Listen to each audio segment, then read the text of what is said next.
Oh, I gotta do a pronunciation guide for a couple of these names. You mean like all of them? Except for the first Most names? of them, yeah. The first names are... The only thing that sucks about this is there's like, at least from what I read, there's like 8 people with like the same fucking name. They're all like Yosef. Yeah, right? Yeah, they're all there's Yosef, Andreas, and Carl. Caesarea. Yeah. The fact that there's 2 Caesalias in the same family fucking sucks. In my notes, I just refer to the girl as Little Caesalia all the time.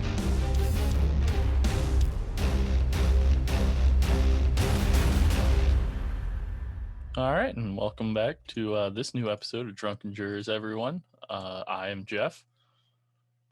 And I'm Nick. We've officially replaced Adam with Gustav. Yeah, we got rid of Adam. We replaced him with a fake Halloween decoration that Nick refuses to take down.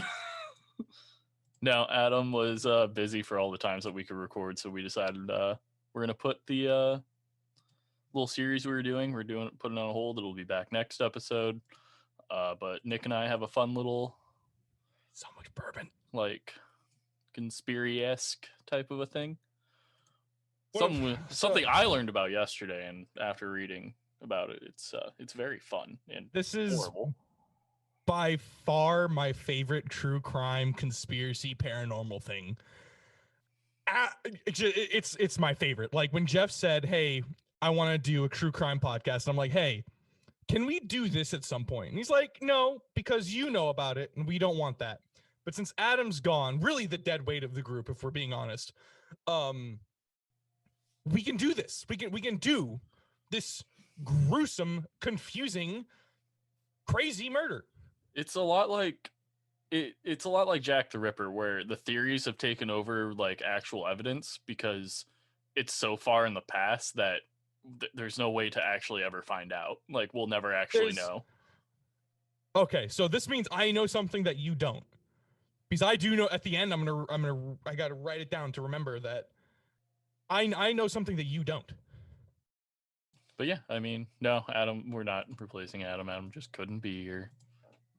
Oh, for those of you watching the unedited version, I don't know if it shows our names in the boxes on Zoom because I never actually watched our unedited. It does. Yeah, well, I'm currently Adam, so. Oh, God, that's so much bourbon I drank. Oh, yeah, I'm drinking a nice Kentucky Mule with some bottom shelf handled whiskey. The goods. The goods. The goods. All right. Well, I mean, might as well toast to the fallen. The fallen. As Poor I'm Adam. Drinking to the yes. Poor Adam. The fallen. I am drinking Sunkissed and bourbon. This was better the last time I had it. Maybe it needs to be Crush. It might just need to be Crush. I couldn't. Yeah, that's tell you, awful. Man. That's horrendous. But yeah, right. For everyone, Nick will actually be basically taking the lead on this one. I'm so sorry. I won't talk as much, yes. Which I don't think is really an issue. But with my stuttering and horrible public speaking skills, even over a fucking podcast, I'm also horrible at it. I don't know how I used to do theater with how bad I am at public speaking and how bad of a stutter I have. The fact that you did theater explains so much. It explains everything. It was only 5th through 8th grade. I never did in high school. Nice. I never did it at all. I mean, yeah, I don't think I have anything else for this. So, Nick, yeah, go ahead, take it away. Introduce everyone to our bullshit. So, today we are discussing the Hinterkiafeck murders. Again, this is something that I learned about maybe a year ago, and I've listened to podcasts, I've read articles, I've read books. It's one of those things that, yes, it is very easy to explain away, but also because there's so little exact information, it could be paranormal. It could be. I mean, it's the same Probably way. Isn't. It's the same thing with, like I said, it's the same thing with Jack the Ripper. I mean, yeah, there's so much shit that we don't know about, but from the evidence, no one really knows. There are a fun little thing. There's hints that H.H. Holmes originally started as Jack the Ripper. I've heard those before. Yeah. That's crazy. That's wild. It explained a lot. I mean, H.H. Holmes is because I'm from the Chicago area, so I know about H.H. Holmes. He's like our local killer.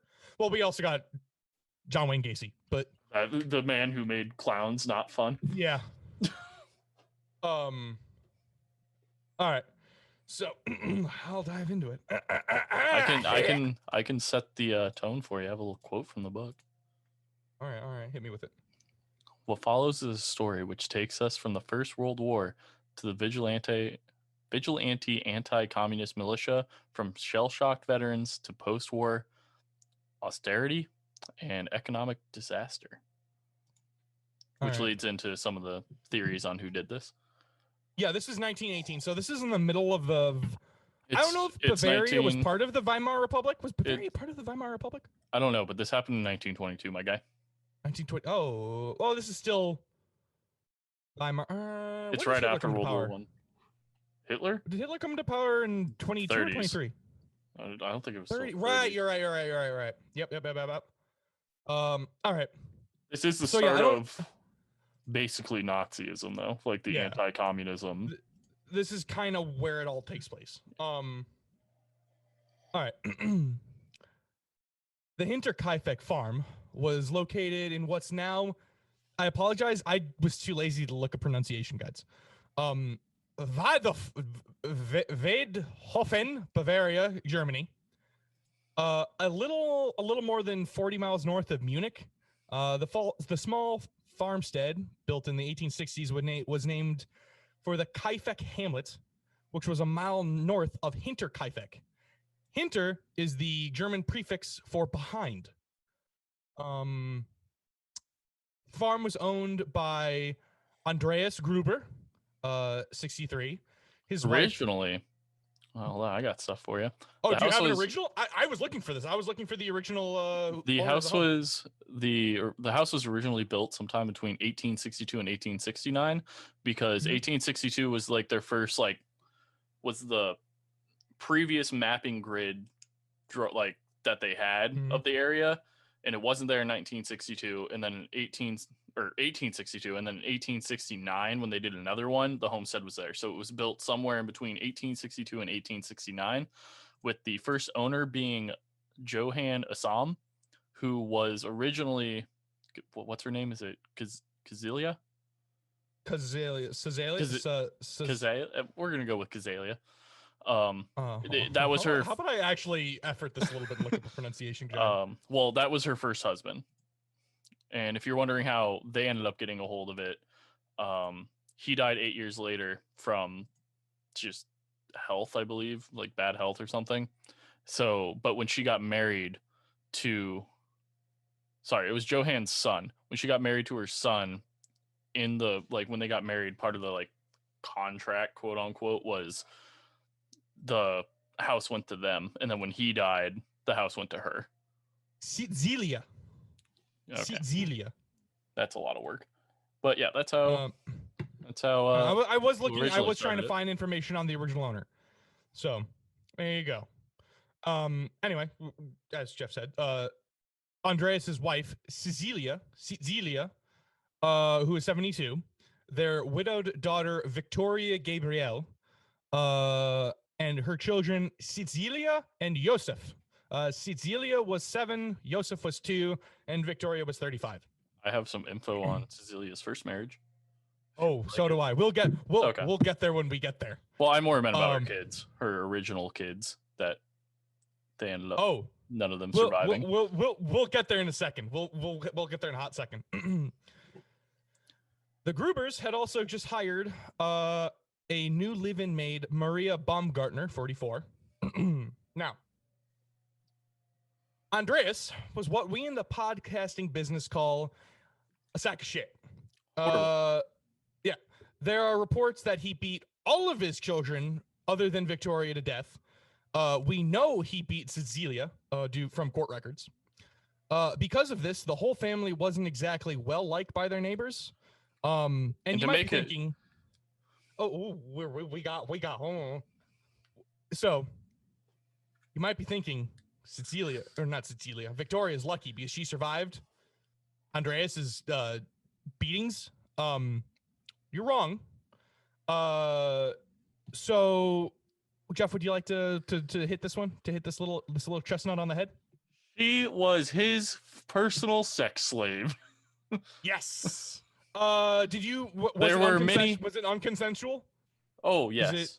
It was? Okay. That wasn't something I could yeah, find either. I didn't know if it was consensual or not. Hold on, I got some stuff in here about that. Let me find it. She told people that her father had started to have sexual relations with her from the age of 16, and also told someone's wife how she was unable to stand the side of her father because he was always forcing himself upon her. So yeah, Andreas, massive piece of poop.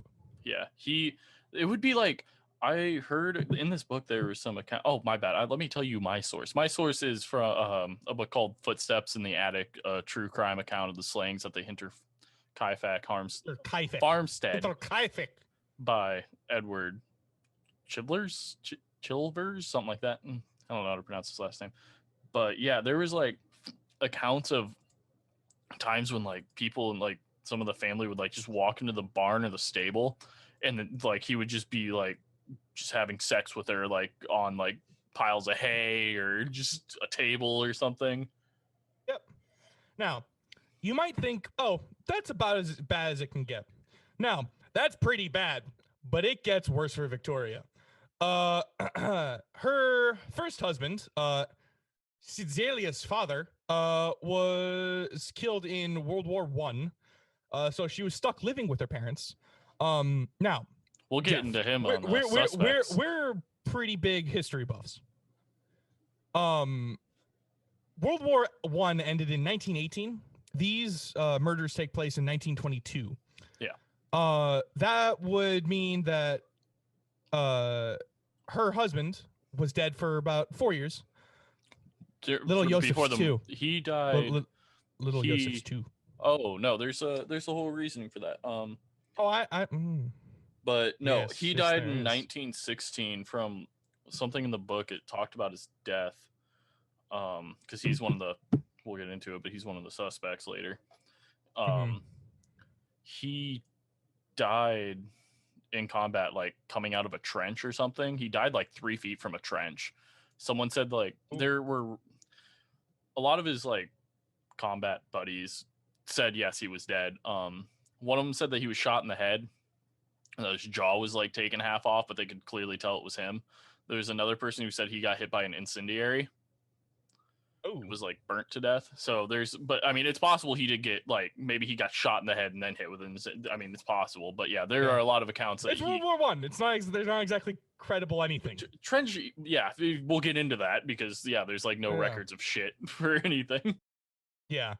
If I remember correctly, dog tags back in World War I were a piece of paper in your pocket. Yeah, this is World War II is where real dog tags like were first really used. All right. So we've talked about Andreas. And now we know that it wasn't consensual. Which doesn't surprise anyone given the fact that he beat the crap out of his wife regularly and possibly murdered his other children.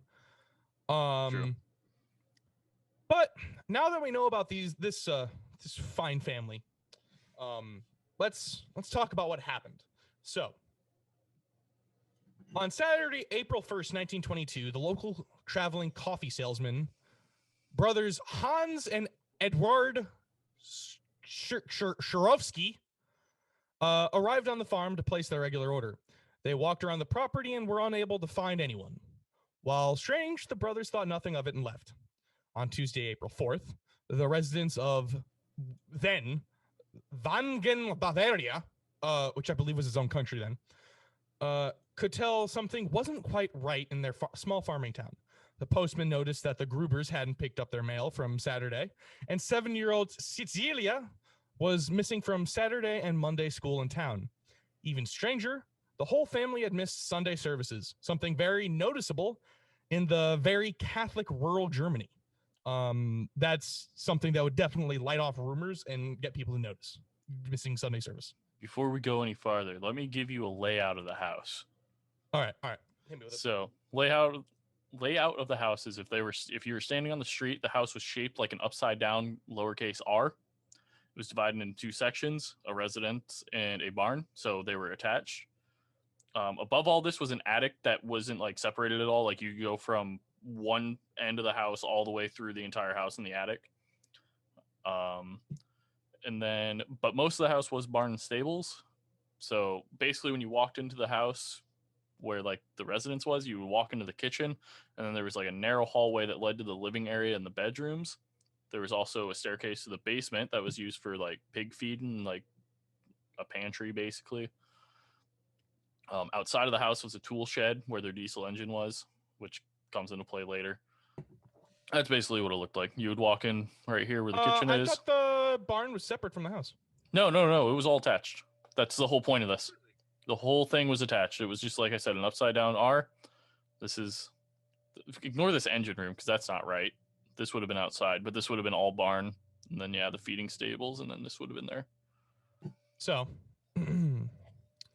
The same day, Tuesday, April 4th, Albert Hoffner went to the farm to repair the family's food chopper. After waiting an hour, he proceeded to start the repairs, which took him about 4.5 hours. He would have been out. He said, this is for later. The food chopper is the diesel engine in the tool shed. And he said when he went to the tool shed, there was like scratching marks on the door. But he didn't pay attention because he just assumed it was some like fucking critter trying to get in there or something. So he just went in, did his fucking 4.5 hours of work. Around 3:30, Lorenz Schlittenbauer, who will play a very important role in this later, sent his 2 sons, Johann 16 and Josef 19, to see if everything was all right on the farm. When the boys came back, they said they couldn't find anyone. Lorenz Schlittenbauer, I like to call him Lorenz in my notes. Call him Schlitz. I like to call him Schlitz. Schlittenbauer. I do. Schlittenbauer is a very strong name, by the way. I really like Schlittenbauer. Like it is, but I love just calling him name. Schlitz for being a piece of shit. All right. When the boys returned, Schlittenbauer gathered up a posse and went to see what the hell was going on. Now, Schlittenbauer had a really good reason wanting to know what was going on the farm. He was in love with Victoria and wanted to marry her.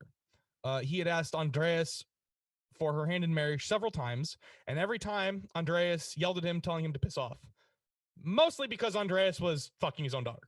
Yep. But they still had like, not like they had a relationship still. For a while. They had a relationship. Fun side note.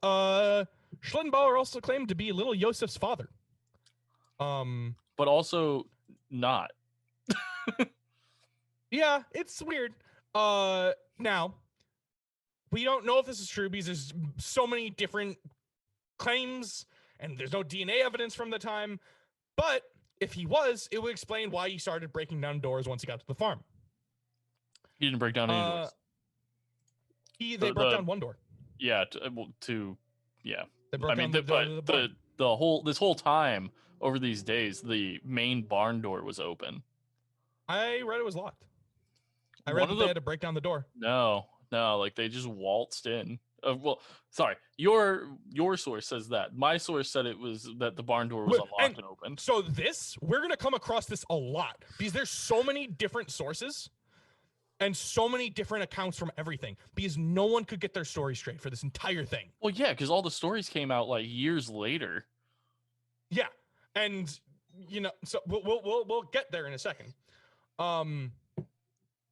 Now it's about 5 p.m. Schlittenbauer gets to the farm with 2 other farmers. The first thing they do is check on the barn. Why they don't check on the house? No fucking clue. Beats me. Inside the barn, they find the brutally murdered bodies of Andreas, Cecilia, Victoria, and Victoria's daughter, Cecilia. Both Cecilias gone. Sad. Both Cecilias. Investigators would later surmise that they had been lured out to the barn one by one over the course of hours, with some of them in their work clothes, some in their sleepwear. What could have drawn them out to the barn, no one knows. Later tests by investigators determined that a man screaming at the top of his lungs couldn't be heard from the house.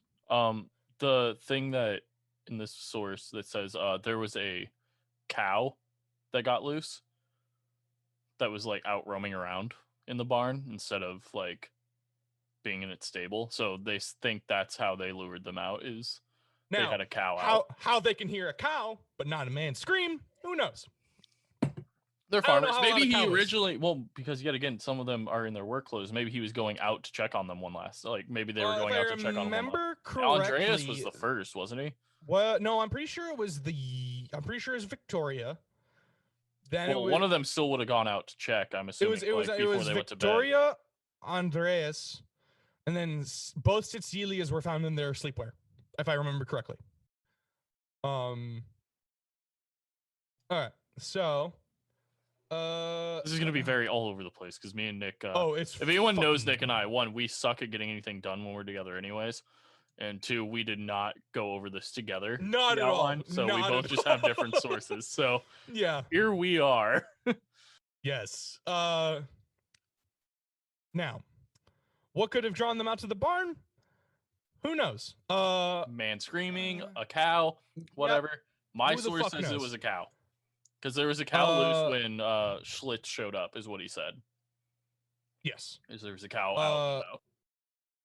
Whatever noise drew the Grubers out to the barn, they were each struck in the head with a mattock once.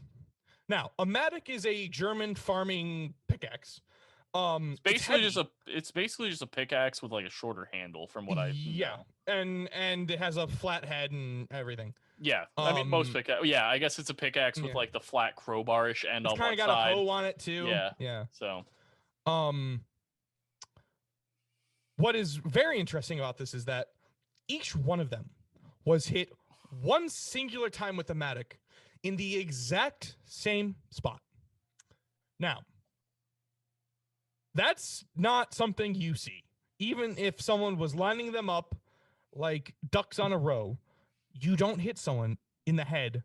You don't hit 6 people in the head the exact same spot. There's going to be different angles because the people have different heights. That's going to cause different angles in the exact same spot. My source said that like Andreas was hit multiple times. Like he had like 3 or 4 gashes on his face from it. Again, we're running into that. My source said each one was hit once. And so, who the fuck knows? It was almost 100 years ago. 99 years ago, actually. Yeah, as of next year, it'll be 100. Yep. So who knows? And we'll talk about the investigation in a second and how that was a clusterfuck itself. They did notice that little Cecilia, Victoria's daughter, had clumps of her own hair in her hands, which probably meant that she was alive for a couple hours after she was hit. Yeah, they said that she was like basically like in shock most of the time and like couldn't move. After finding the bodies, Schlittenbauer rushes over to the house. According to the men with him, he unlocks the door and rushes in without anyone with him. So yet again, different sources. Yep. Mine says that he went in through the barn to the stables, went into the kitchen, and he unlocked the door from the inside for them to come in. So according to mine,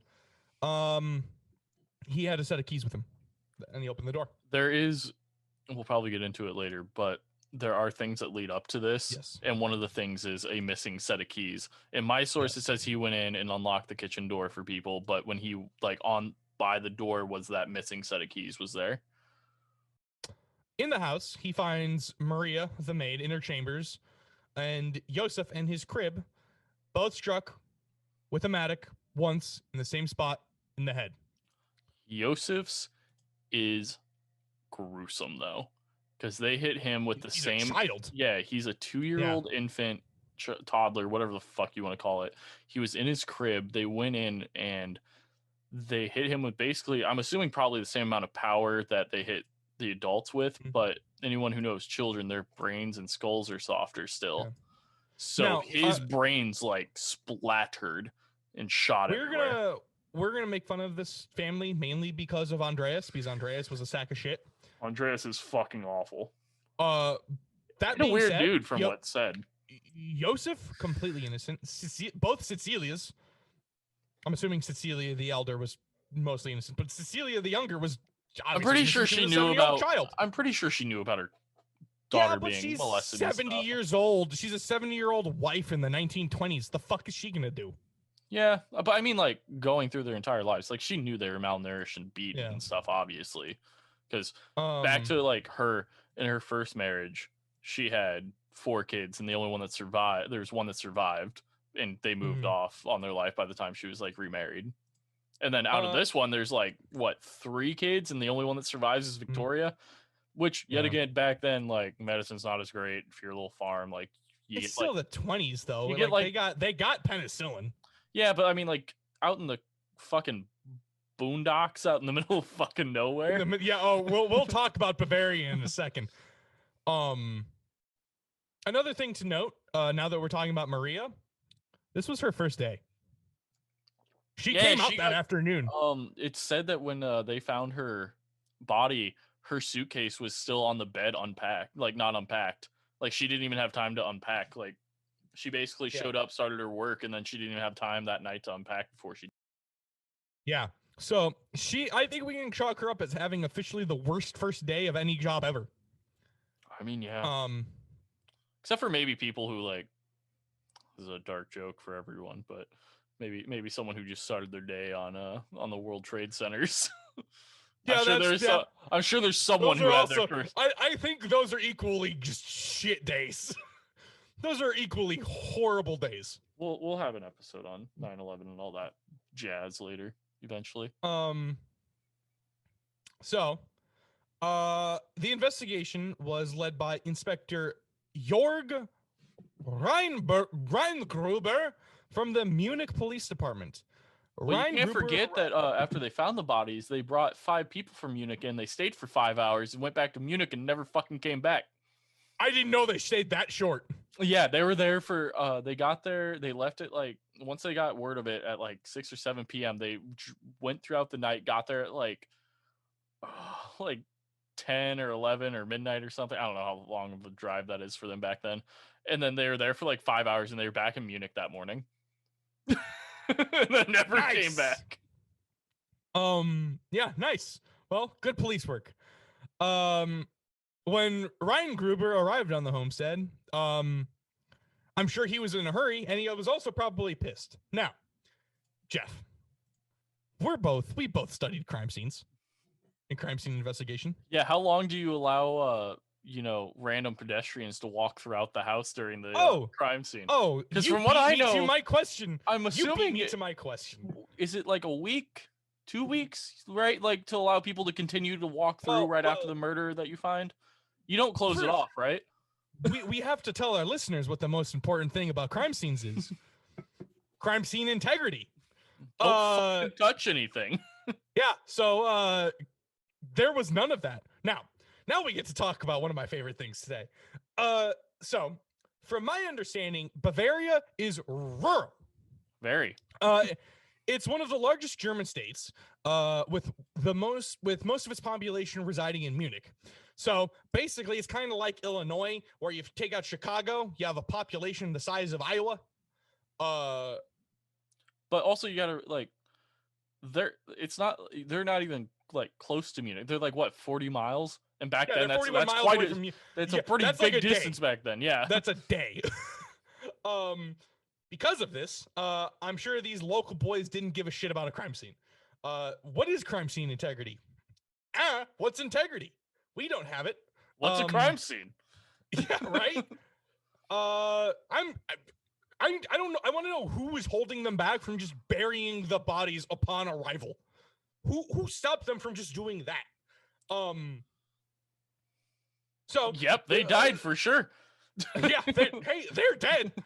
So these good old boys trampled all over the farm, disturbing footprints, moving the bodies. They even cooked a couple meals in the kitchen, which comes into play soon. So for the most part, Ryan Gruber had to work with accounts of Schlittenbauer and the two other chuckle fucks that were with him. Granted, clearly he didn't do a good job. Also, Well, in his but defense, what the fuck was he supposed to work with? Well, also from what I hear, like from what he could do back then, he did a really good job. Yeah, the fact that they knew this much, props to him. Props, because fuck, you're dealing with moved bodies. You're dealing with zero footprints, zero crime scene. You don't know what was there. Well, you also got to think maybe like most of those people probably might be like World War I vets at this point. Maybe they just show up and like they just accept death. They're just like, eh. Like, I mean, I watched. I'm sure. I saw hundreds PTSD up the ass. Yeah, like I mean, I saw hundreds of people die on the fucking battlefield. Like, What's the 2-year-old family kid? died. Yeah, like they died. Let's keep going.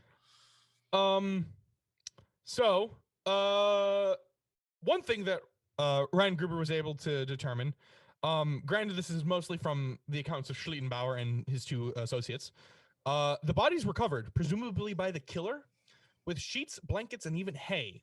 Mostly hay, because there was a fuck ton of hay. Yeah, it's a barn. The investigators believed that this was some kind of twisted form of modesty from the killer, leading them to think that it was someone close to the family. This would debunk the original theory that it was a robbery. Also that and the large amount of cash in the house. Well, Andreas was so this is after World War I, and Versailles fucked Germany economically. The German mark was worth fuck all. So you'll find pictures online of people using the German mark as wallpaper and just to play with.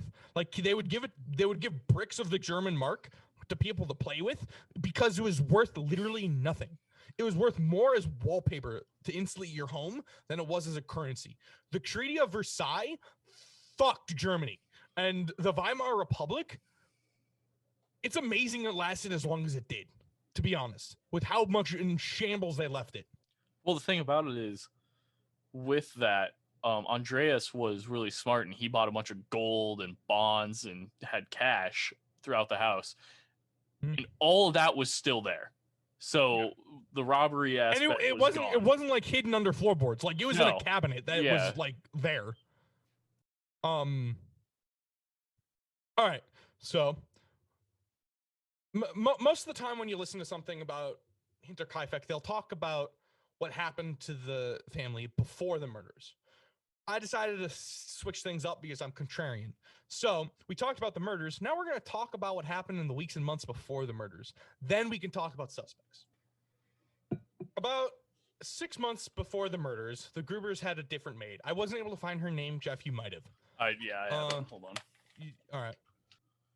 The previous maid's name was Krenzen. Oh God, I don't know. Kresnenz Rieger. Kristen Rieger. She had left 6 months before.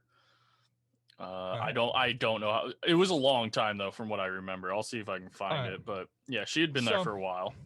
That's not important, really. So we'll just call her the former maid because I don't know how the hell to pronounce that. Yeah, I don't either. So about 6 months before the murders, Grubers had a different maid. She had been working for the Grubers for some time when she quit, but she had quite the story to tell. She's one of the people that walked in on Andreas just fucking the shit out of his daughter. Oh yeah. I shouldn't say to be fair. This wasn't uncommon back in the time in this area. I mean, yeah, but it's gross. It's not okay.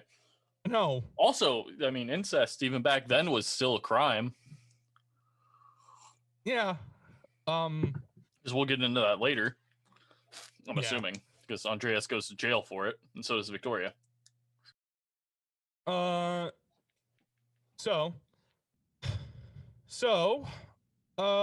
she returned to town, she looked sickly and pale. We can only assume Andreas didn't treat her well and was probably rationing her food and overworking her. Granted, she had plenty of sleepless nights. When she came back, she claimed that she heard scratching and footsteps coming from inside the walls and in the attic at night. When she confronted Andreas about it, he dismissed her as a hysterical woman, as was common for an old man back in the 1920s Germany. Women's suffrage wasn't exactly a thing in Bavaria in the 1920s. The thing is, the maid did have an explanation. She claimed the farm was haunted and that there was a demon living in the attic. Was she right?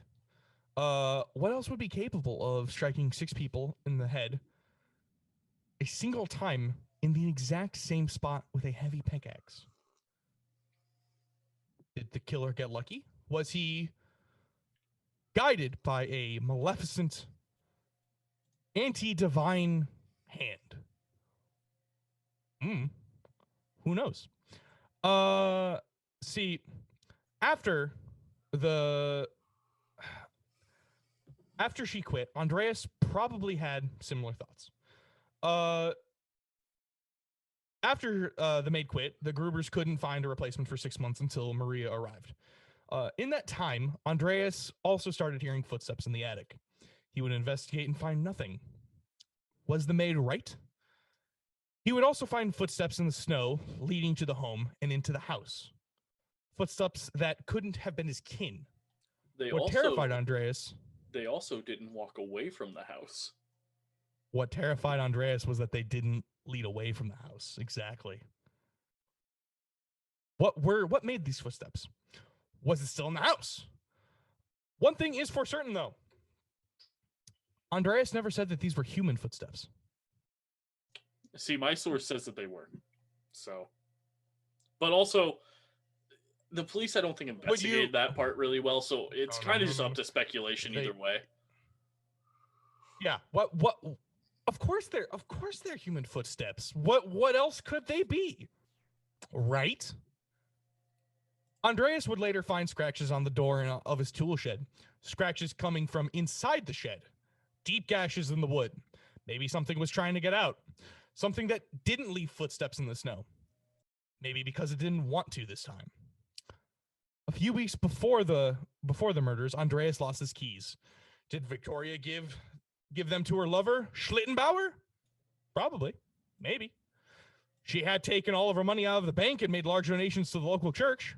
Was she planning on finally escaping her father? I would. I mean, she was living in hell.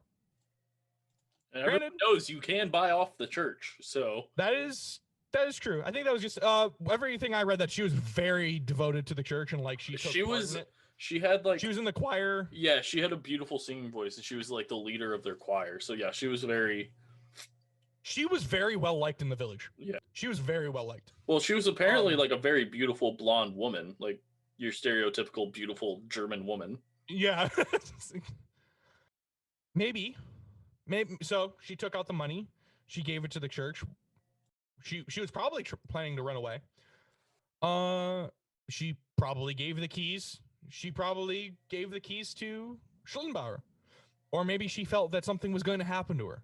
Maybe she was being guided by an unseen entity that was residing in her home. Well, as I'm sure you'll get into, I mean, she did see a person in the woods like multiple times throughout those 6 months. She would like see a figure in the woods. Oh, yes. She did, in fact, see figures in the woods. And that's where we start talking about this is my personal favorite of this whole story. As Jeff said, Victoria saw a figure in the woods. She's not the only one. Now, this farm is isolated. It's in a small town in the middle of fucking nowhere. Well, yeah, like Schlitz is their neighbor, and isn't he like a mile away or some shit? Yeah, he's like a mile, 2 miles away. It's one of those. It's like fucking Iowa. You know, you're my neighbor, but that's because you are the closest person to me, even if you're 10 miles away from me. Exactly. So, because of the isolation, no one heard fuck all on March 31st, the day of the murders. But plenty was to be noticed the day after the murders and when the bodies were found. Well, I have something about that day on March 31st. All right. You hit me with March 31st because I have a lot to talk about April 1st. So on the 21st of March, a classmate of the young Kazilia. Godzilla. Isn't it awful? Yeah, so one of her classmates saw her. One of her classmates saw her as she was walking through the woods.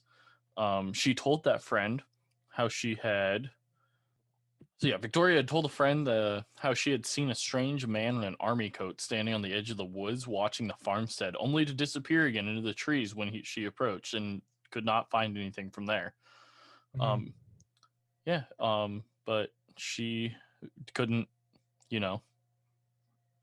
like persuade them that there was an actual issue. So they were just like, and just walked away. Judging by what happens the next day, this is a common occurrence. It doesn't matter that there's some dude standing at the edge of the woods. Well, it's also, yet again, it's post World War II, so there are still a lot of soldiers who were, from what I read and they talk about in the book, around this time, there's a lot of German prisoners of war being released, but they're just being fucking, they're not like being taken somewhere. They're just like transportation. Yeah, they're just like, all right, you can go out of the gates of this prison. No, we won't shoot you. Just go. And then they're like, okay. And they just wander the woods. Have fun getting home from Libya. All right. So, April 1st was quite the eventful day at Hinterkiafeck.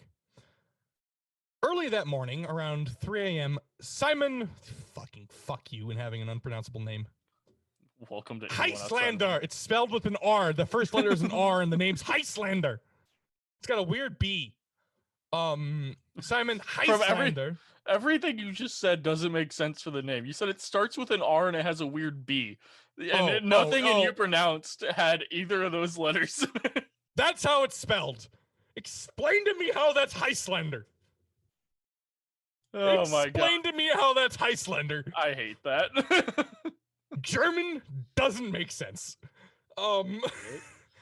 Heislander was a local farmer and the local butcher. He was walking home at 3 a.m. Now, why the fuck you'd walk home at 3 a.m.? I have no clue. I don't want to walk home at 3 a.m. today with streetlights and having a gun on my hip. This guy walks home thinking it's a good idea to walk home at 3 a.m. through the woods at night in a time where people thought werewolves and trolls were still real. This dude had balls of steel. That's it. That's all he had. And it gets real? Everyone in this town was either fucking had 2 brain cells or balls bigger than mountains. He was walking home and he was walking by the property, and by the property he sees 2 figures standing at the edge of the forest. When he gets closer, why he was getting closer, no clue. When he gets closer, telling you, man, this man had to be walking home from a bar. He had to. And when he got closer to them, they turned away so they couldn't see his faces. Now, I might think that's odd. Simon, he didn't give a fuck. He had places to be at 3 a.m. He had a hot date. He had to get home so his wife could beat the fuck out of him for showing up at 3 a.m. His fucking 6'4" wife named Olga. Helga or Olga just standing there with a fucking cast iron skillet ready to beat his ass. Exactly. So later that same night, April 1st, so this is at 3 a.m. Later that night on April 1st, another local man, Michael, I can only assume this is going to be spelled something wild, but I would think it's Plokski. We're going to see how this is pronounced. It's probably going to make me angry. Apparently it's Swedish. Plockel. It's Plockel. Sorry. Plockel.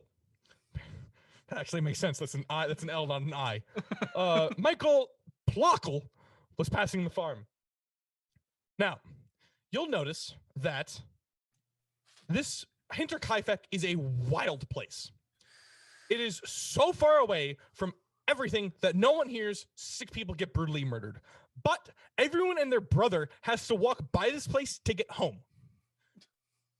Michael claimed that as he was walking by, he could see the oven was on and was heated, and something was cooking. He also says that someone walks out of the house, approaches him, walks up on him, blinds him with a lantern. Now, this part fucking mind blows me. Fucking just poof. Dude walks up on him. Doesn't say shit, blinds him. His next immediate thought is, nothing to see here, on my fucking way. He did later tell investigators that the smoke from the fire... I to be fair, yeah, I'd be walking, but I'd be sprinting, actually. I mean, that's besides the point. I'd probably be like, why? What the fuck? And if they just turned around and walked away, I'd probably be like, all right. But if they then confronted me more after that, I'd probably fight, but... I'd probably just turn my head and go away.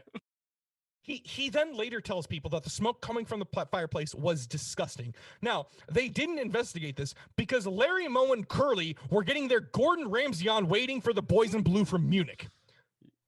Oh, yeah. So, why investigate the stove when they got eggs, bacon, skillet, grits? I don't even know if Germany has grits.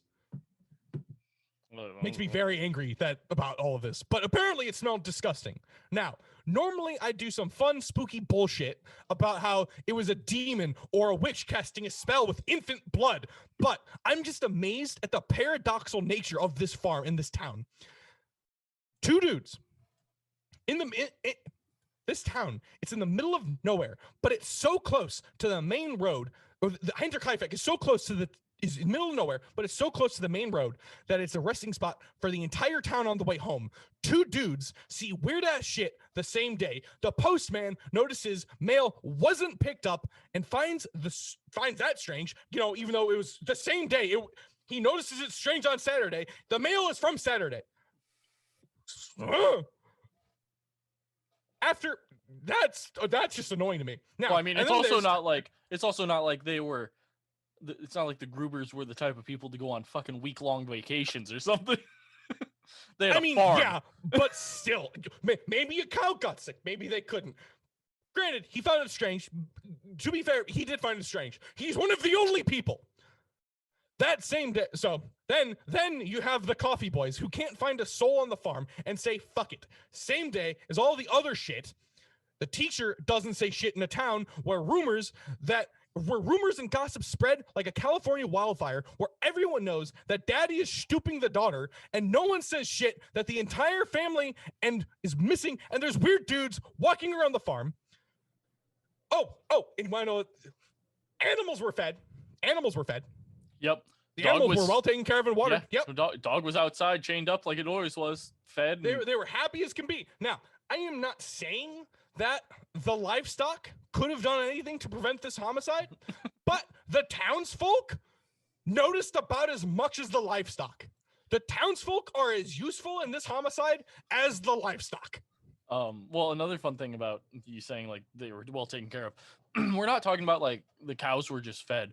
The cows were milked 24 hours, like within the past 24 hours of the Munich police showing up, because they looked and they like checked and they're like, if they weren't milked within these past 24 hours, their udders would be fucking like bursting. They would be like swollen and ready to be milked, but they're like, no, they're fine. Yep. Mm-hmm.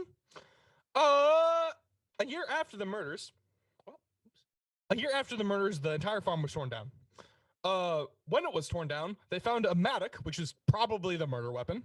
Apparently the mattock was there when they first showed up. From what I read in the police investigation, when they showed up, it was in like one of the troughs for the cows, but there was no blood on it or anything. They're like, well, that probably couldn't be the murder weapon because there's no blood on it.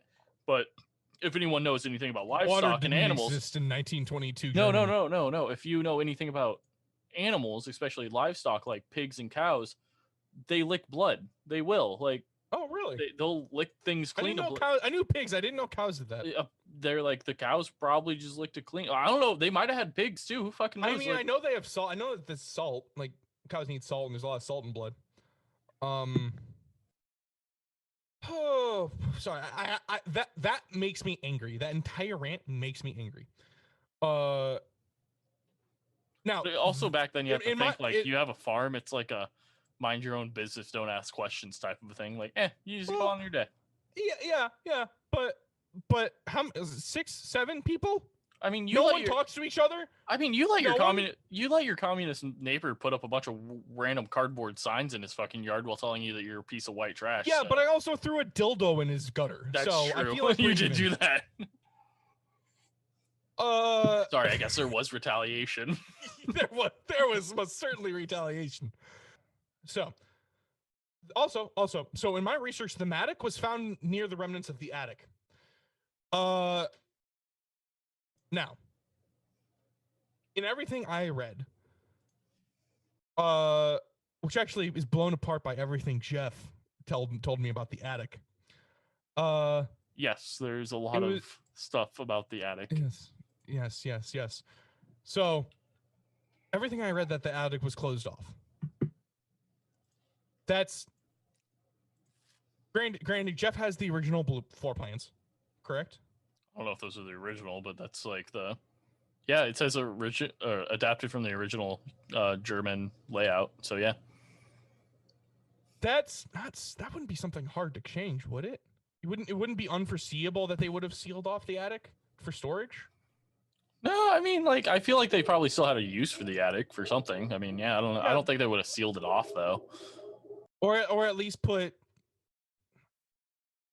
So one of the main theories on my end that I read is the footsteps there was never anything walking away from the house. Hold on. So I want you to go through this, but I'm going to use my source to probably debunk everything you're about to say about the attic. All right. So the attic was found near the remnants of the attic. The maid heard footsteps coming from the attic. She left 6 months prior. Then Andreas starts hearing footsteps in the attic, checks it out, nothing.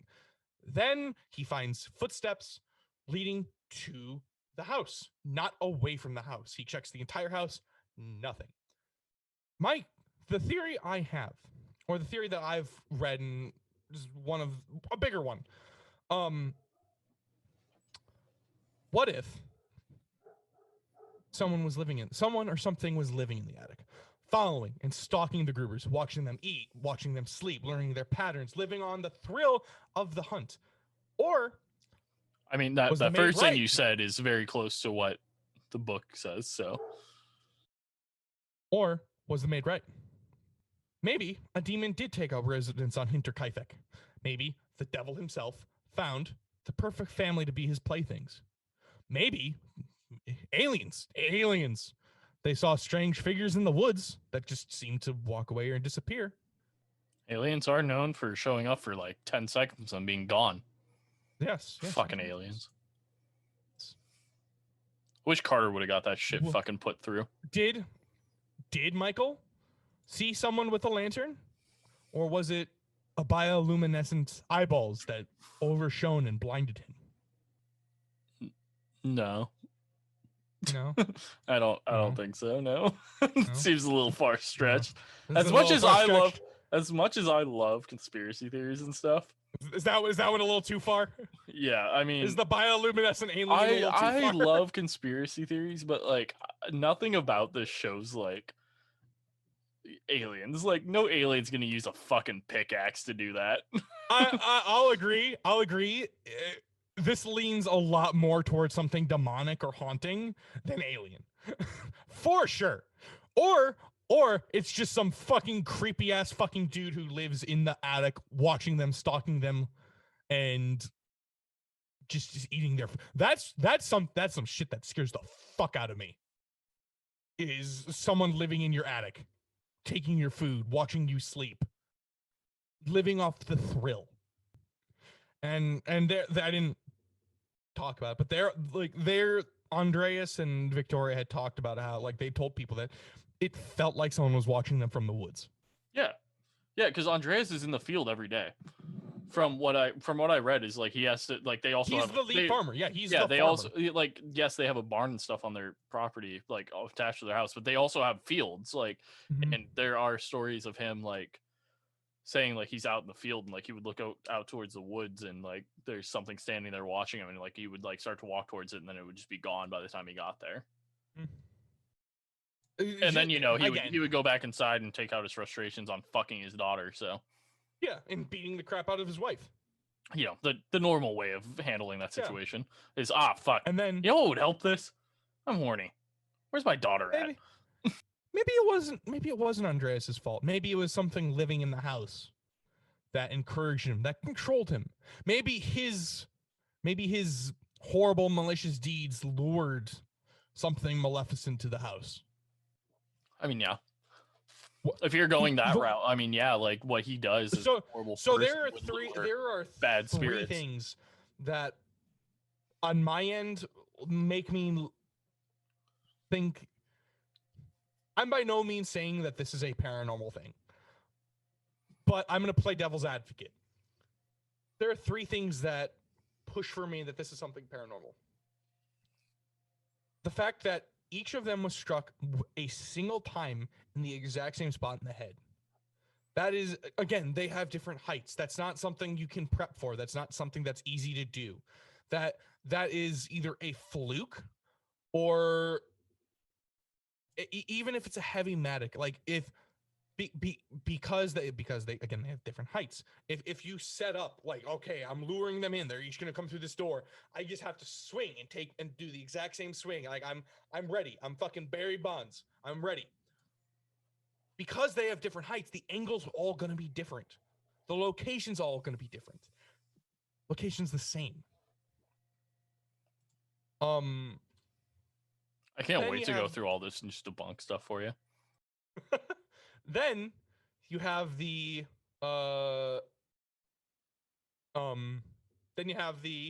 footsteps leading away from the house or leading to the house. It's snow, fresh snow. You can see where the rabbits stepped. You can see where everything is. Andreas is leaving his house. He sees the footsteps, from everything I read, it was no way that this was his family. Like his family was out at school or in the town. It had just snowed. He's walking back to his house. He hadn't been at the house all day because he was working the fields or he was working the animals. He sees the footsteps walking from the forest to the house and into the house. He checks the house, looking to see if anyone's in here, see if someone from his family came back. Nothing. He never once sees footsteps walking away. Now, you can say, oh, someone backpedaled, someone walked back. And he perfectly, you backstep perfectly. You didn't drag your feet a little bit. You didn't stumble. You didn't slip. Also, walking backwards takes longer than it does to go forward. And if they're walking backwards, are you saying Andreas didn't see that? Yeah. Or one of the 8 people that walks by the farm, apparently? Because I mean, like the woods aren't like right on like near their house. Like you have to go through a field. Like yeah. So those footsteps are one of the biggest things. Who walked to it? What walked to it? Because again, he never says it's human. He never says they're human footsteps. Now, that's a huge that you can take context clues and just say that it's human. You can assume it's human. You know what they say about assuming. And then you have the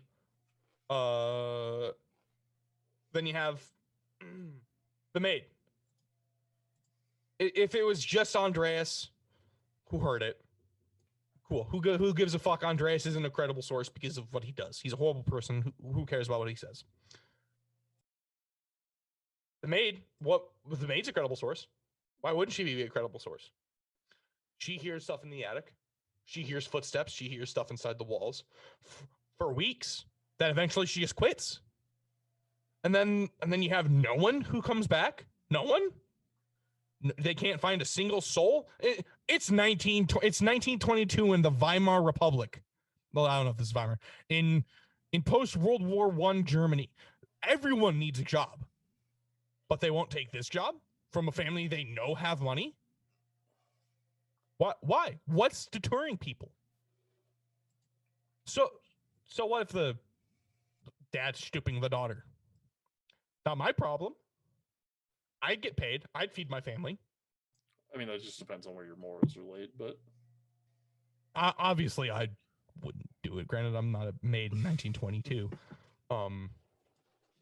But not everyone has perfect morals. I think there's another big thing that you left out that kind of adds on to the conspiracies is, so yeah, there wasn't a lot of like DNA evidence and stuff, but they did take evidence from there. They took all the heads. They took the skulls. Yeah, they took all of the heads of all 6 victims, and they brought them back to Munich.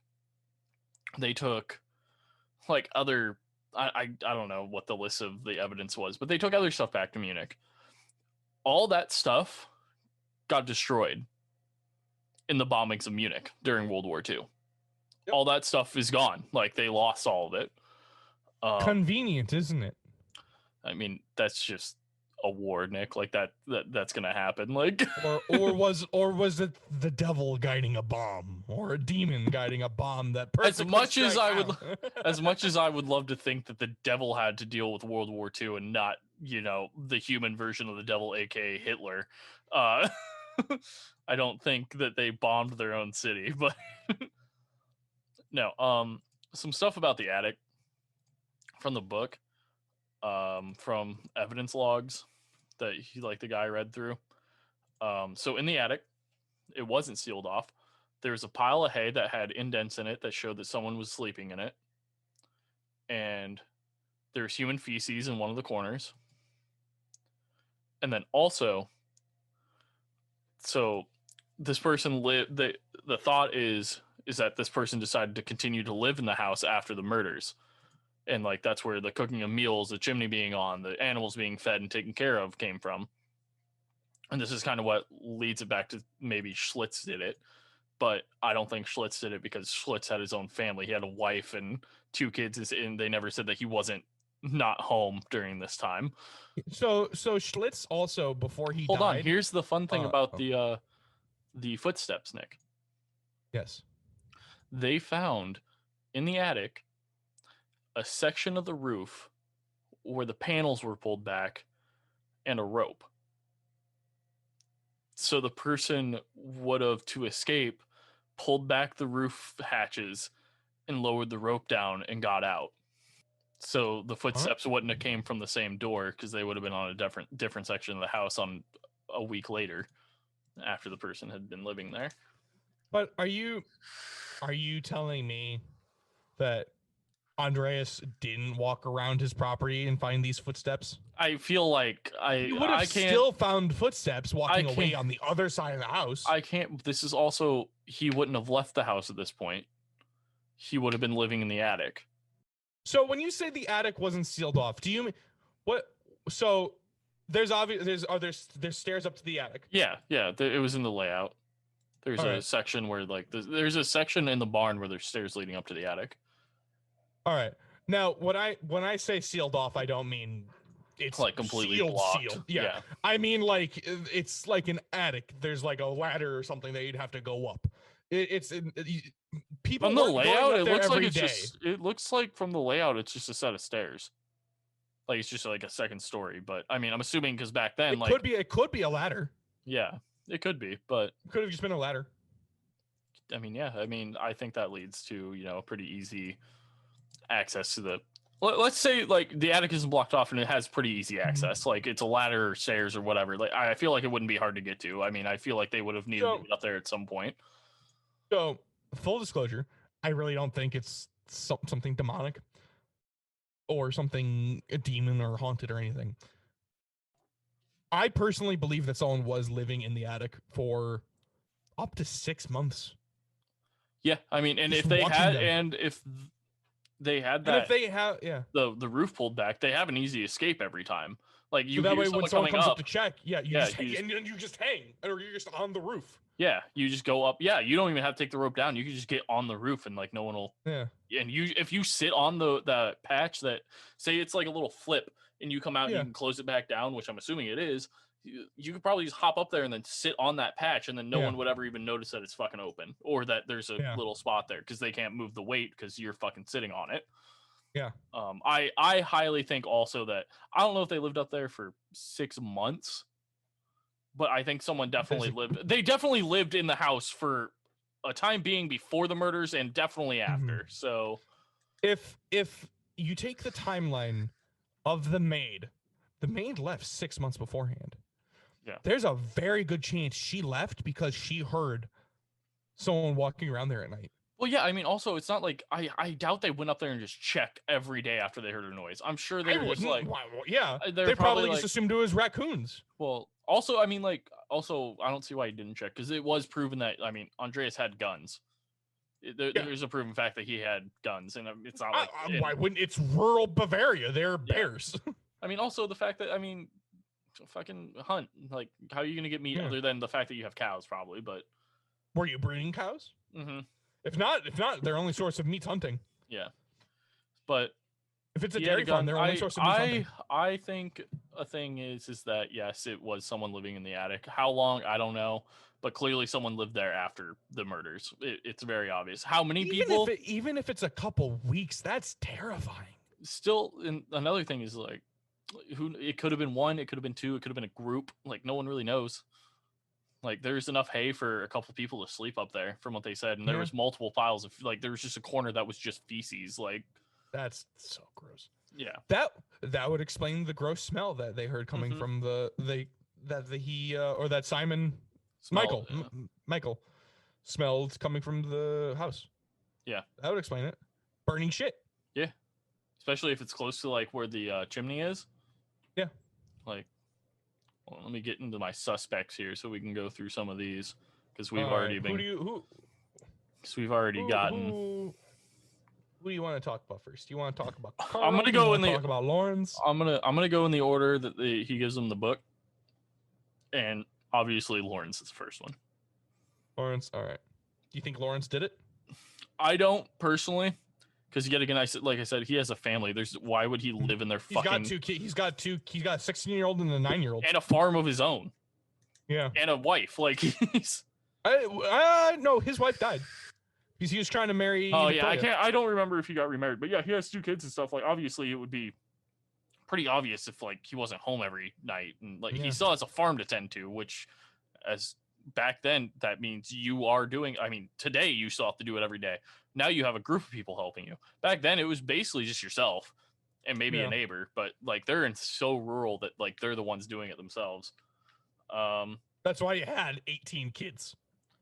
So we didn't get into it too much at the beginning. We talked about it a little bit, but so Victoria had another kid.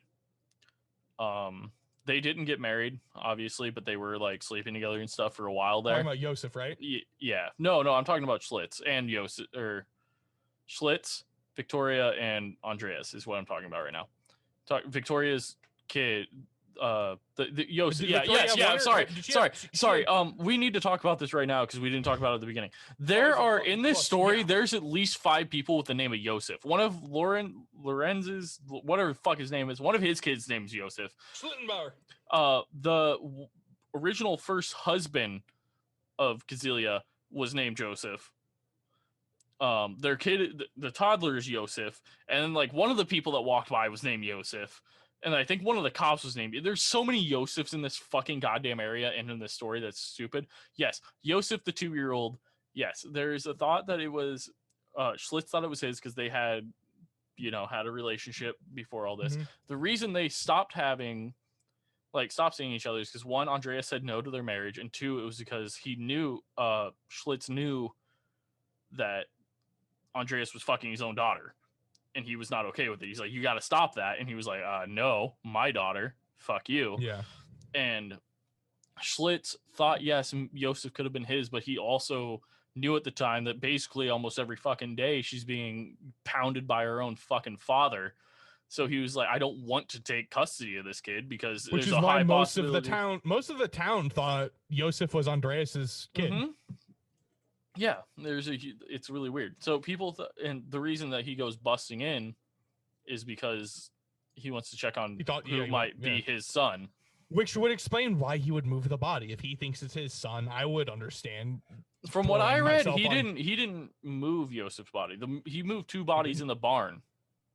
He moved Andrea because he wasn't sure what he walked in on. He was like super confused, and he like wasn't sure if like maybe they were alive or something. So he like moved Andreas, and then he found Victoria there too, and he like freaked out about Victoria because obviously he was still in love with her. So he moved her body too, and then that's when finally the 2 neighbors of his that he brought with him, they were like, hey, you need to like stop moving shit, like this is a crime scene type of a thing.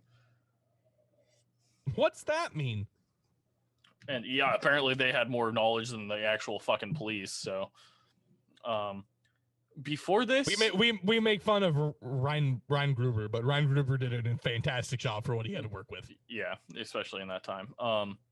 For a long time, Schlitz's farm didn't do well, like at all, especially after his wife died and he went into like a depressive state. By the time of the murder, his stocks were on the rise, so maybe he did this to improve his farm stocks because now there's no one tending to this farm. I did, and then also during the discovery of the bodies, one of the people that was there said that they could not help but notice that Schlitz appeared to know where everything was in the house. He even knew to go down to the basement in order to grab food for the pigs, which he did end up. Oh, they did have pigs. That's why the thing would have been licked clean. They had pig feed. Right. So they did have pigs. So yeah, he knew where the pig feed was to go tend to the pigs. So none of this is condemning, because if he had a relationship with Victoria and he's the neighbor, he probably came and helped during harvest and shit. No. That's what I'm about to get into. This same person then stated, and this is a quote, he stated that Schlitz had rarely visited the house while Andreas and the family were alive, and this is the quote. He said, "Most shockingly, however, about the whole thing was that Schlitz knew exactly where everything was in the house. In my view, Schlitz had never came into the house at Hinterkiafeck, whatever the fuck, during the lifetime of Gruber. Like, he barely ever showed up. Mm-hmm. Like, he didn't help them with stuff because he has his own farm. Like, there's no reason for him to go help them." What's the layout of his farm? Is it a similar layout? Would he have just... if it's a copy and paste farm, if it's like, so how in the US we have Sears homes that are just cookie cutter houses? Yeah, cookie cutter houses. I mean, no offense, but you live on one of those types of streets. Like, most houses, after the first on the...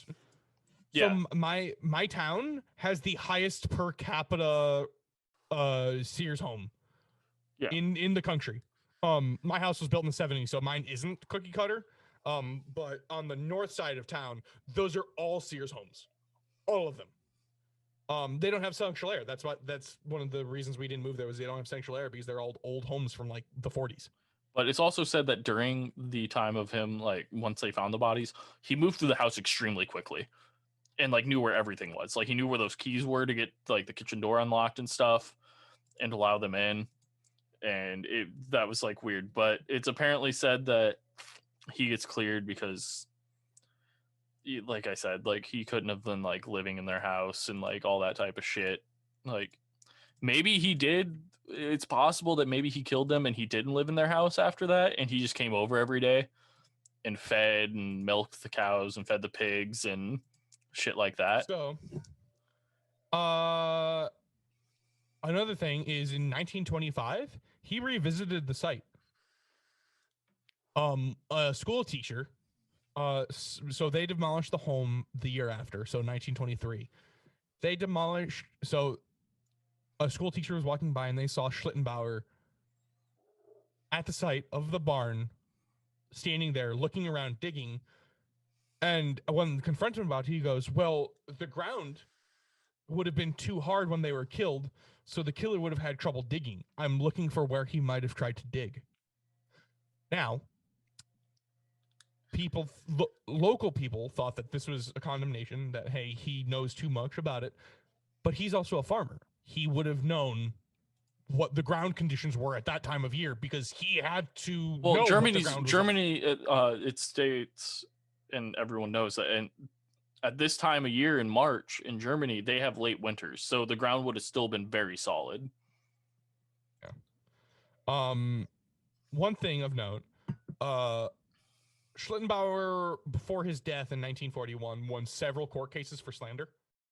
I don't know what the evidence was. I don't know what it really entailed.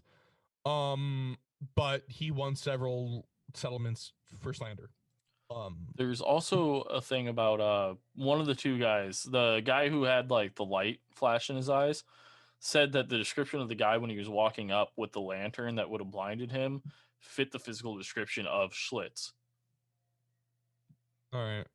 So, I mean, now looking at it with that information you gave me, it's possible, like, yeah, maybe he did do it. But if he did it, I don't think he would have been living in the house or like walking around in the attic and stuff. Like, maybe he did like walk in through the woods and then went up into their attic, and that's how he saw the things. And then like he would leave like that night or something through the roof hatch and like leave. I mean, still, yes, there would be footprints, but if you found the bodies and you had the relationship with that Schlittenbauer did with this family, would you want to be the person that reported it, finding them by yourself? back then though, like obviously like evidence is hard to like really prove things. No, and like there's no DNA. Because of that, you're the first suspect, and there's a very good And he chance the was. police will look nowhere else. He was the first suspect. Another credit to Reinengruber. He found his first suspect and he cleared him, and he went on to looking at other suspects. He didn't just lock onto Schlittenbauer. So another credit to Reinengruber. Yeah, because that happened a lot back in the day in the U.S. and everywhere. I mean, yeah, well, it happens today. I mean, yeah, I mean, now you have find to your have suspects. You don't look anywhere else. Yeah, you have circumstantial evidence, and you can fucking go. And I don't know, like I think he could have done it because he could have kept treating or feeding, keeping care of all the animals and stuff. Yeah, but like there still would have been footprints around the house leaving from the roof hatch if he would have came down every day. There would have been a rope, obviously. Like he wouldn't have just jumped from the roof every goddamn night.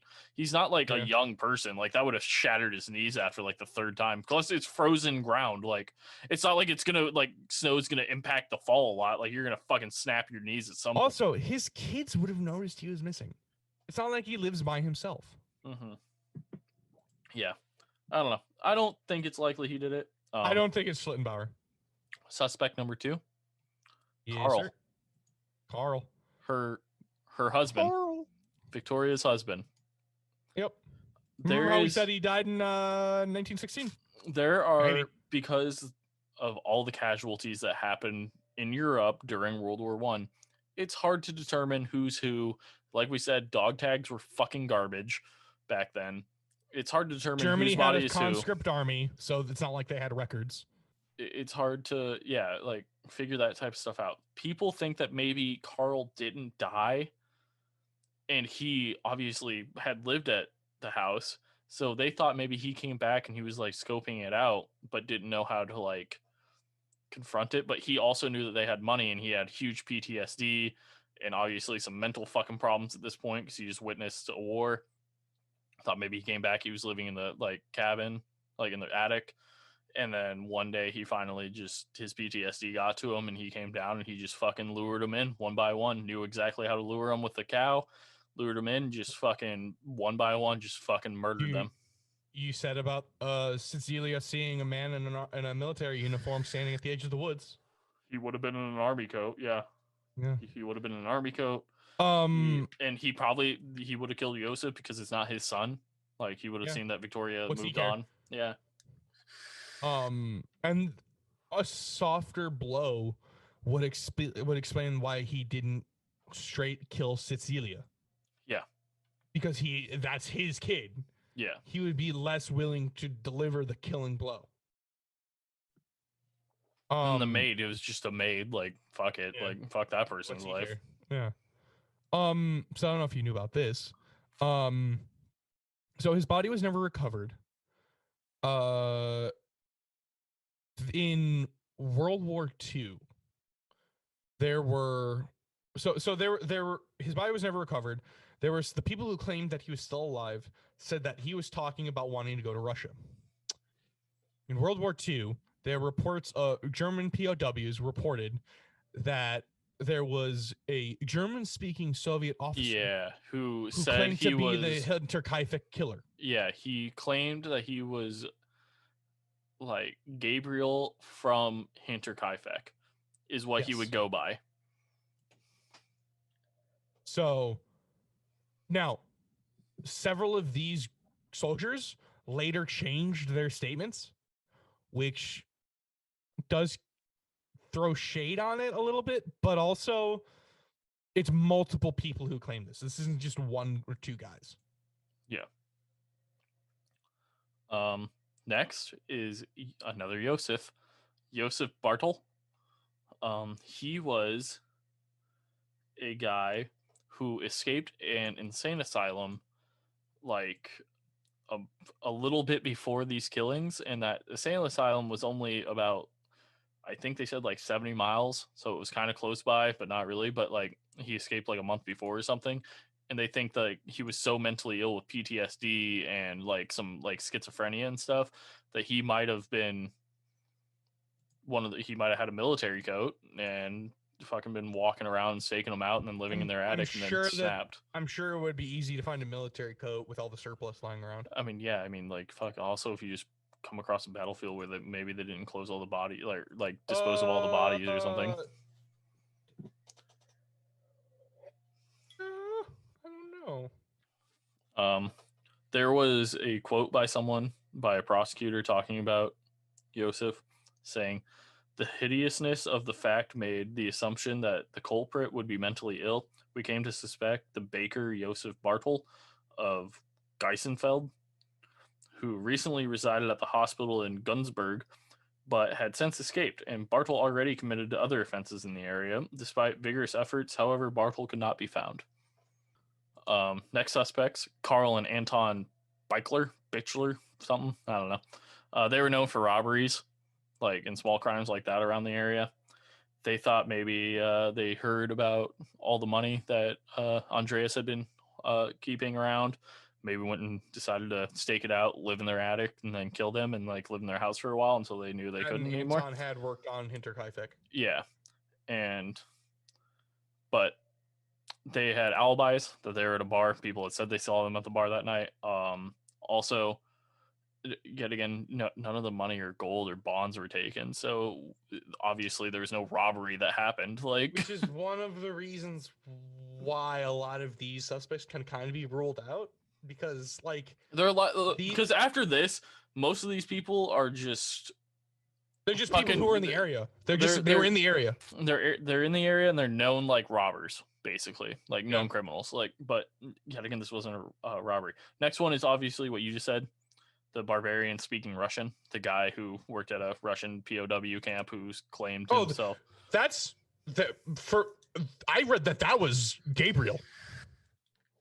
Yeah, but that's what they're saying. Like, this is a very small one paragraph saying like it's just one of the suspects is like, yes, this person might have been. They're saying like, oh, this could have just been a Russian, or this person could have been Gabriel. Basically, is what this paragraph says. Is like, it's a possibility that maybe Gabriel like went over into Russia, blah blah blah, type of a thing, and after he killed them.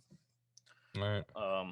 But yeah, after this, it's just a bunch of people who were in the war that became like petty criminals, basically. Yeah. Is just a bunch of people who didn't really. It's just less likely that they did it more than anything. Yeah. Like, they're just kind of throwing, like, he went through his major suspects. Like, you're just throwing darts at a board that has nothing on it. You're just you have names on it. You're just throwing a dart at it and going off of that and hoping for the best. Do you know about Mr. Mueller? Let me look if that's one of the suspects.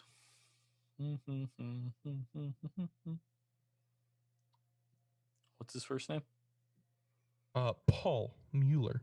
I do not. It's not in the book. All right. Well, according to the book, The Man from the Train by Bill James,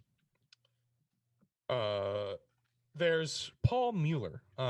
Mueller was a German native. Not Mueller, very from German Bavaria. Right?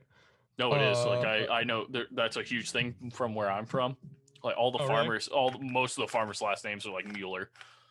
And I actually know a Paul Mueller, and he's a super cool, really nice guy. But maybe he's like 7th generation, like his grandpappy killed these people.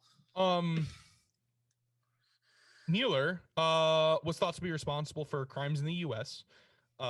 In Colorado and Kansas. Maybe I need to go back home and question this man. When the newspaper started to put a pattern together, he quickly fled back to Germany. Or that's where people think. There are reports of a Paul Mueller heading from the U.S. to Germany. There are records of that. From I hate to tell you, US but Mueller is such Europe. It's a very German last name, and Paul is such an American. I guarantee you, there's like, at this point, there's probably like hundreds of Paul Muellers at this point. But the thing that also hits this on the head is that that he disappeared. The murder stopped at the same time that this Paul Mueller left. Paul Mueller in the U.S. committed murders of families in isolated homes with the blunt end of a pickaxe. There was no robbery. There was no familial motive. The murders were all almost identical to the Hinterkiafeck murders. And again, private investigators and newspapers were starting to kind of sniff out Paul. Just me pissing. I looked over. I was wondering what the fuck that was. Just me urinating. So, one fun theory is that it was a U.S. serial killer born in Germany, moving to the U.S., migrating back to Germany, and just had to scratch that itch to kill an isolated family on a farm. I mean, with the pickaxe. A whole thing about serial killers is that they escalate. Is once like they get into a rhythm, like the murders start happening quicker and quicker because like they have to feed that itch, that high. Because the whole thing about serial killers is their first kill is the highest high they'll get, and then they're always trying to get that high again. But no murder after that ever satisfies that itch again.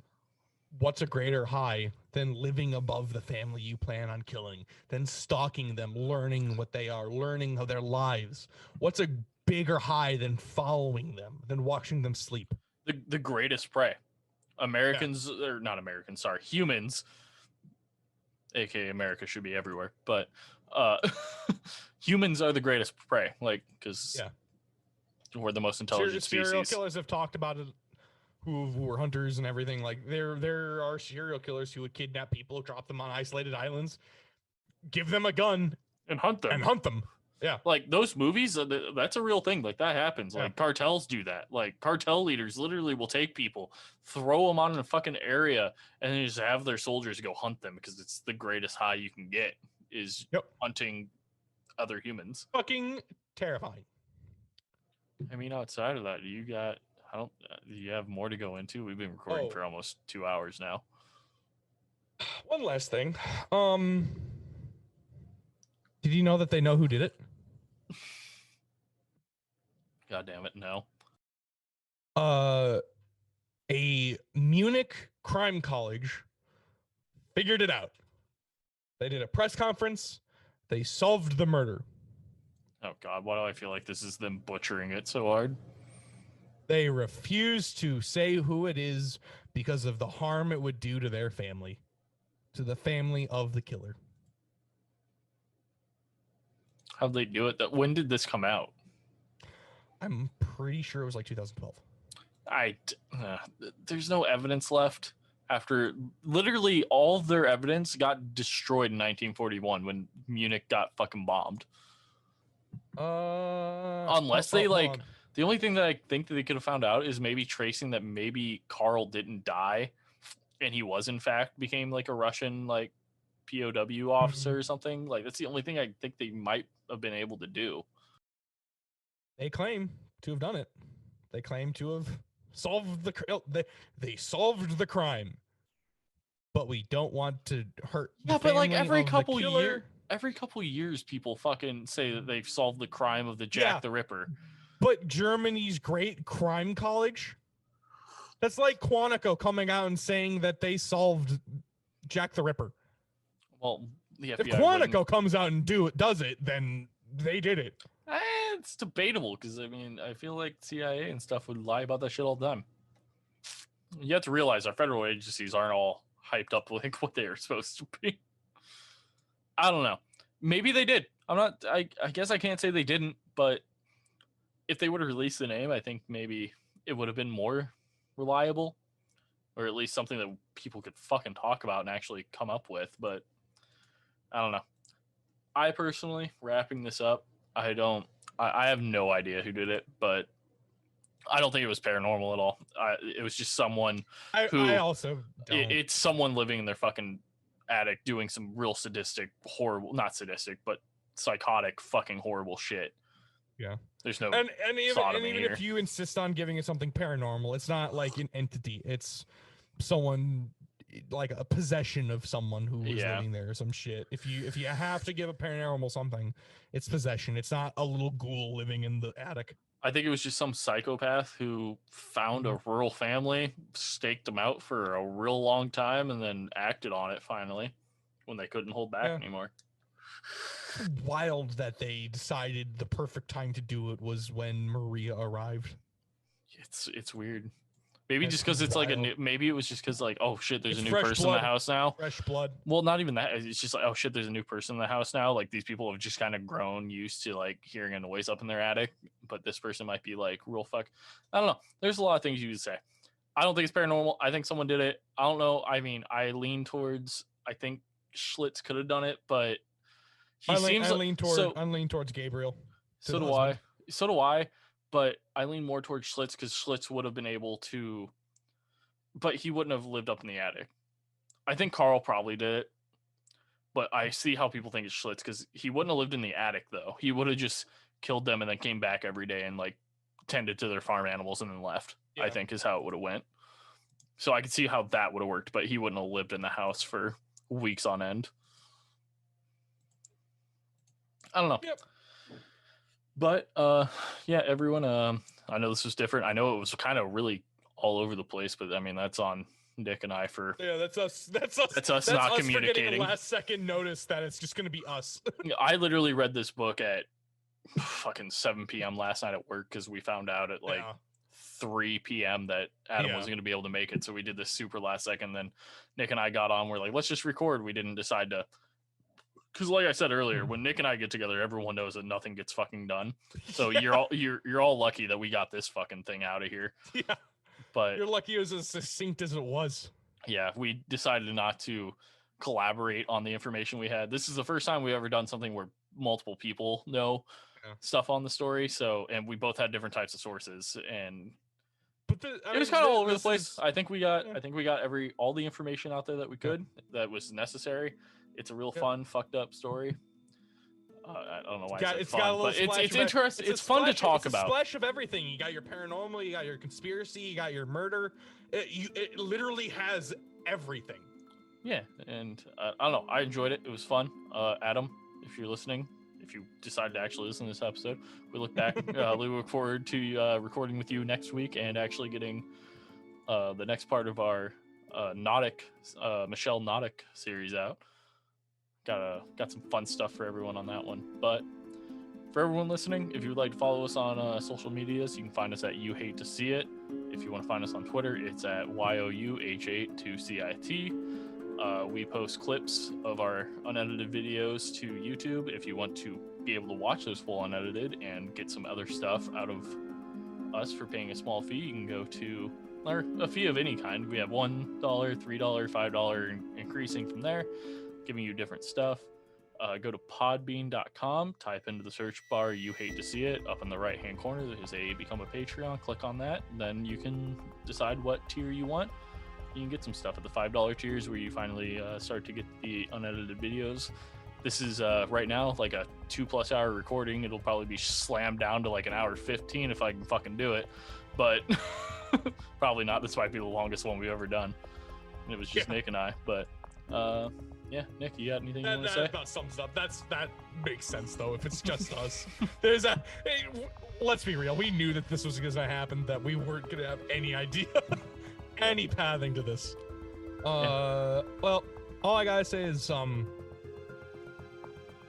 professionals have standards, and as you can see, we clearly fucking don't. It's just fucking me and Nick don't, at least. Adam's not here, so I'm gonna keep it short and sweet. Back to the original. We're better than you, and if you don't agree with that, go fuck yourself. Thanks for listening, everyone.